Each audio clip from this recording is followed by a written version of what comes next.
In this video, we will go through a practical use case of deploying a managed Kubernetes cluster on Linode. We will deploy a replicated database and configure its persistence and make it accessible through a UI client from browser using Ingress. And we will use Helm to make this process more efficient. So you will see Helm in practice and some of its advantages. To give you a more detailed overview, first we will deploy MongoDB in Linode cluster using Helm. We will create replicated MongoDB using stateful set, and we will also configure data persistence for MongoDB database using Linode's cloud storage. We will then deploy a UI client, Mongo Express, for a MongoDB database in order to access it from the browser. And for this client, we will configure Nginx Ingress. So we will deploy Ingress controller in the cluster and configure Ingress rule in order to demonstrate handling browser requests in the cluster. And almost 100% of this whole setup is what you probably will always need to do when you set up your Kubernetes cluster, no matter which database or cloud platform you use. So you can use the concepts you learn here for many other use cases as well. So the first thing we'll do is create Kubernetes cluster on Linode Kubernetes engine. So I have a clean state. I don't have any nodes yet. I don't have any volumes. It's all clean. So here from Create tab, I can choose Kubernetes. And this is a UI where basically you can give all the information for your Kubernetes cluster. Let's call it test. I'm going to choose a region which is closest to me. Kubernetes version, I'll choose the latest from the list. And this is a place where you can choose your nodes. So as I explained to you in the video covering the concepts of managed Kubernetes service, this service is basically manage the control plane nodes for you, so you don't have to add or create control plane processes and components. They are completely hidden away from you and you don't have access to them. And they are managed including their security and backups, etc. You only need to care about the worker nodes. And this is a place where you choose your worker nodes. These are the capacities of different ones. So I'm going to choose the second one, actually, the 4 GB. And I'm going to choose number or how many of those worker nodes I want. I'm going to choose 2 and I'm going to add that to my cluster. And here I see the capacity again, and I also see the monthly cost of that cluster. And create cluster. So basically this is all you need to do in order to create a cluster. This is all the information you need. Everything else will be done in the backend for you. And then you see this dashboard with all the information, and you see the progress basically of your worker nodes provisioning or being created. So we're going to wait until that creates. It takes actually just a couple of minutes to create the cluster. And here in the notifications, you actually see what's happening in the background. So you see, for example, your worker nodes got created, some configuration has been added, etc. So you see the nodes are running, they're ready. So now we have a Kubernetes cluster on Linode platform. And obviously we want to access it from our local machine, from our laptop, so that I can execute kubectl commands and deploy stuff on that. And in order to do that, I need access file or access credentials. And this is all stored right here. So you can download it. And this is what I have right here. So this file, basically, if you open it, you can see there are credentials for the cluster and also the certificate. So this will make it possible for you to connect to the remote Kubernetes cluster. So the first thing you want to do once you have downloaded this file is to set this kubeconfig as an environment variable. First, I'm going to set the correct file permissions on this config file. I'm going to do chmod 400 to make sure that only my user account can read from the file we have just downloaded. And this is the best practice to make sure that no unauthorized user can make changes to the Kubernetes cluster. So this has been executed. So I'm going to do export kubeconfig and set the value to this file. And now if I do kubectl get node, I see my two Linode worker nodes. So I'm connected to this remote cluster, and I can now deploy stuff in there using kubectl command. And all you needed to do that for that is set this variable. And you see the status of nodes is also ready. So we've created Kubernetes cluster and we are now connected to it. Now the second step that we're gonna do is deploy MongoDB stateful set in the cluster. So there are two ways to do that. The first one is we can create all the files or the config files necessary to deploy our MongoDB stateful set. This will be the stateful set config file itself. This will be the two services that we need and maybe some configuration as well. And in order to do that, we need to find the image, the version for the stateful set, or maybe Google and find correct configuration for MongoDB, like a script that synchronizes the pods of the stateful set and so on. Or the second option, the easier one, is we find a bundle of those configuration files that somebody already created, tested, and is managing or maintaining, and use that file so that we don't have to figure out all the details. And that bundle could be a Helm chart. So whenever you have this situation where you need to deploy a stateful set, for example, which has a lot of configuration details, the first thing you can do is search if there's a Helm chart for it. So to be able to search for these Helm charts, first you're gonna need to install Helm in your environment. And I'm gonna leave the links to the official installation guide for Helm in the description. But on my Mac, I just need to run brew install Helm and then execute. As you can see, I already have this installed and I have the most up-to-date version as well. So I can now look for my Helm chart. And currently the maintained MongoDB chart, Helm chart, is managed by Bitnami. Okay, so the first thing I need to do is add the repository that contains my Helm chart. So I'm gonna go back and I'm gonna execute this Helm command here. And one thing to note here as well, when I execute Helm command, it is gonna execute it against the cluster that I'm connected to, right? So we connected to the cluster, so now we can execute kubectl and also Helm commands against that cluster. So Helm will use kubectl in the background. So I'm gonna add Bitnami repository. It has been added. And what I can do now is I can do Helm search repo Bitnami. And I can see all the charts that this repository contains. And let's actually search for MongoDB. And these are the two. So I have MongoDB chart right here. I see the version of the chart. This is what we're gonna install in our cluster. Now, when you're installing a chart, there might be some values that you want to override. So chart provides you some default values and you want to see, or you want to check what parameters or what values you can override. So let's go back to the browser and let's see what parameters we have available. So let's check MongoDB. And this is all the description for the chart. And here are the parameters. So the first thing that we're going to do is we're going to define that we want to run a stateful set, right? So because we want to replicate our MongoDB database, we don't want just one pod, we want multiple replica pods. So we're going to set this to replica set. Another thing that we're going to do is pass root password or set the root password ourselves. If not, it will just create a random one, which we can also access later. So that's our choice. And another thing that we want to override here is the volume configuration. So we want the chart to use the storage class of Linode Cloud Storage because we want it to connect to Linode and create volumes or physical storage on Linode and attach it to our pods.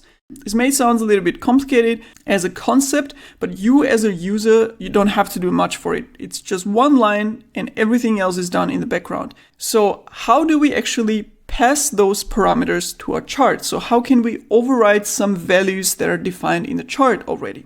And we do that in Helm using a values file. So I'm going to go back and create a file that will override some of these parameters.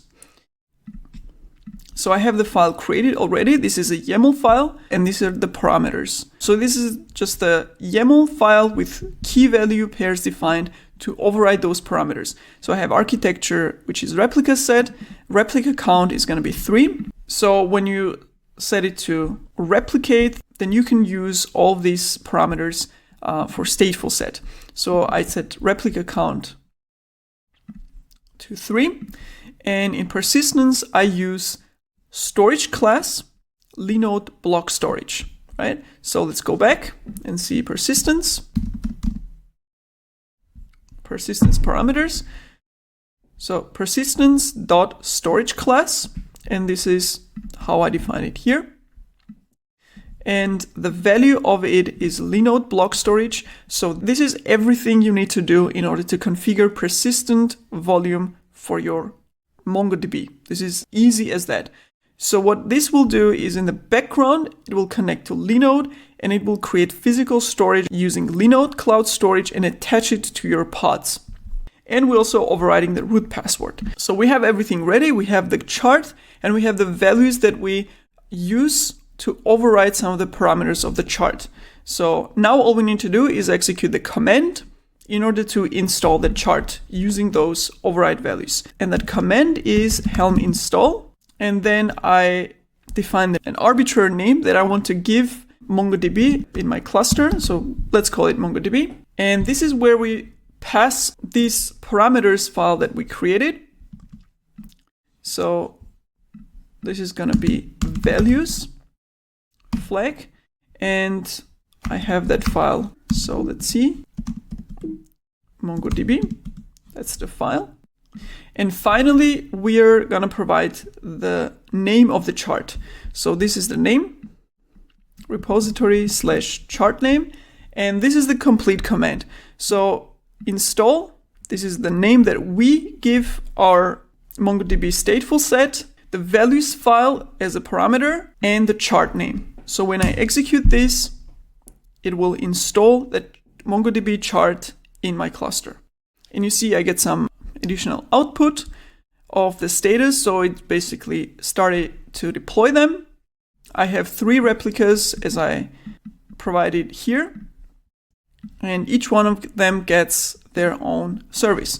So now let's actually check what is happening in our cluster. And you see that our pod replicas are being created. So this can take a little bit of time.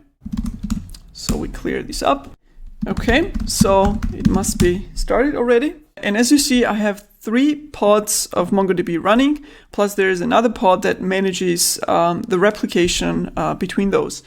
But again, you don't have to worry about the details. You don't have to know how the whole thing is done, because this gets updated as well all the time. That's why it's much more practical to use the charts instead of trying to patch together your own configuration files. Okay. Let's also see what other things got created. So I'm just gonna print out everything in the default namespace. So in addition to our pods, you see the services that have been created. One of them is MongoDB headless service and the stateful set, of course. And this is the name that we gave when installing the Helm chart. It's called MongoDB. And what we also have is a secret of MongoDB that actually contains the root password that we provided here. So now what about the persistent storage? Let's actually head back to Linode UI and let's go to, first of all, in Linodes, you have those 2 worker nodes and their status. If you click in one of them, you can see all the configuration there, like IP addresses, etc. And in volumes, you see it was empty when we set up the cluster. And now we have 3 persistent volume components that were dynamically provisioned or created. So basically this configuration right here, Linode block storage, defined as storage class, what happened is that when the stateful set was created, for each pod, a physical storage was created for each of the 3 pods. So this is the physical storage somewhere on Linode servers, and for each physical storage, a persistent volume was created, and that is now attached to the node where the pod is running. We have only 2 nodes, so these 2 are the same, and this is a second node. So again, we didn't have to do much here. Everything is configured pretty easily. And now we have a replicated MongoDB with its persistent volume configured in the cluster. Now the next thing we're gonna do is deploy Mongo Express, which is gonna be the UI for MongoDB. Now, since Mongo Express is actually just gonna be one pod, so we don't have to replicate it, and it's gonna have one service, it's pretty straightforward. I actually went ahead and created own configuration file. I don't need to search for a chart or anything there because it doesn't have so many parts. So this is the file. And by the way, all these files that you see here, I'm going to put them in a Git repository and link them so you can use them as well if you want to practice along with this video. So this is very simple, straightforward deployment configuration. We have Mongo Express name everywhere, and this is our container. So we take the latest Mongo Express image. It's going to run on port 8081. And this is the configuration for connecting to MongoDB. And these are the environmental variables configured so that Mongo Express can connect to MongoDB database. And these are the same environment variables that we have used already from the Mongo Express documentation on Docker Hub. So we have configured username, the admin username, which is root by default, and we have admin user password.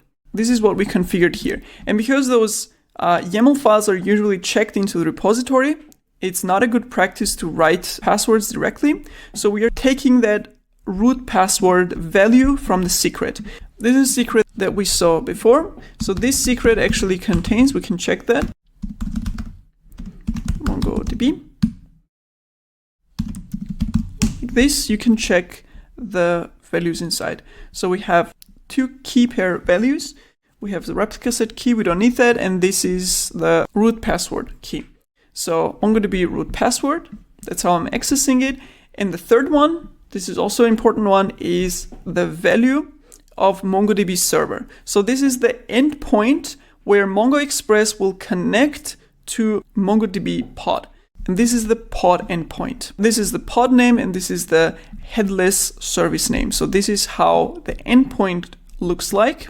So I have the endpoint, user, and password in order to connect to MongoDB. Let's look at the service. Also very straightforward. It's an internal service, so it's not accessible through browser. It's only accessible within the cluster. It listens on port 8081 and sends the request to the pod on port 8081. So this is the target port right here. So this is all we need to configure Mongo Express. And I'm gonna create that in the cluster. So let's clear that actually. kubectl apply.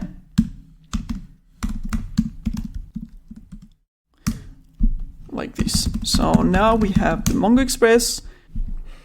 And as you see, it's running. We can also check the logs to be sure. Logs. Cool. So we have MongoDB running in the cluster. The data is being persisted, and we have Mongo Express so we can access the MongoDB UI. However, as you saw, the Mongo Express is internal service, so we have to open it to the browser for external requests. And we're going to do that using Ingress. So the next step will be to install Ingress controller in our Linux Kubernetes cluster. And let's see how that works. So now we're going to deploy Ingress controller in our cluster. Ingress controller also has some different components. So instead of creating the configuration file ourselves for it, we're going to use Helm chart for Ingress controller as well. And I believe there are a couple of different Helm charts for Ingress controller. We're going to deploy the Kubernetes managed Nginx Ingress controller. And I already found a Helm chart for it. So I'm going to add the repository first of that Helm chart. It's been added, and now I'm going to execute the installing of the Helm chart. So again, the name that I'm giving to this component, this is the chart name from the repository, Nginx Ingress, and I'm passing in this attribute to make sure that we're automatically allocated a public IP for our ingress address to use with Nginx. And here again we see the output. This is a example ingress rule file, and we can now check that the ingress controller was deployed.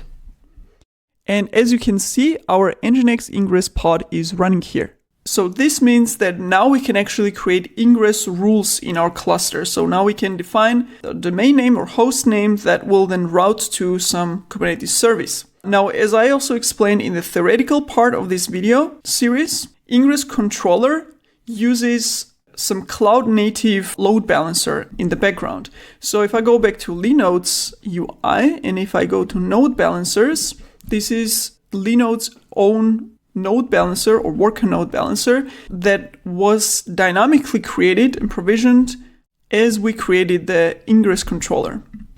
And as I explained, this node balancer becomes the entry point into our cluster. So this node balancer basically gives us the external IP address. This is the one accessible from browser. We have the ports open on it, the 80 and so HTTP and HTTPS ports.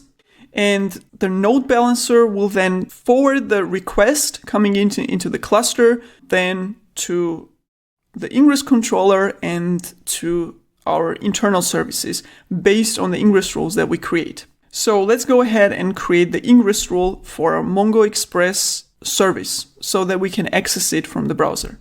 We can also see that Nginx ingress service was created. So let's see, service. And here we have the Nginx ingress controller service. And as you see, the type is load balancer, so it is going to be accessible externally. The rest of the services are cluster IPs, so they are internal services and won't be accessible from outside the cluster. And this time, the load balancer service has been allocated an external IP address in addition to the internal IP address. And this IP address is actually the same as the IP address of the node balancer. So as you see here we have the IP address of the node balancer, and this is the same one as this here. So as I said, this will act as an entry point into our cluster and will forward the requests based on the Nginx rule that we create to respective service. So now we're going to go create ingress rule for Mongo Express service so that we can access it from the browser. So this is the ingress rule that we're going to create. We're going to call it Mongo Express. And the first thing we need to configure is the host. So host has to be a valid domain address. It cannot be an IP address.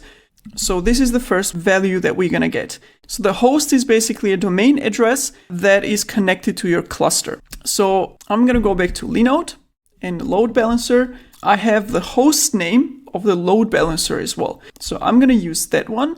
But in production, for example, in normal case, you would have your application domain. So myapp.com or whatever it is. So basically you have to configure the domain wherever it's hosted to point to the IP address of the node balancer.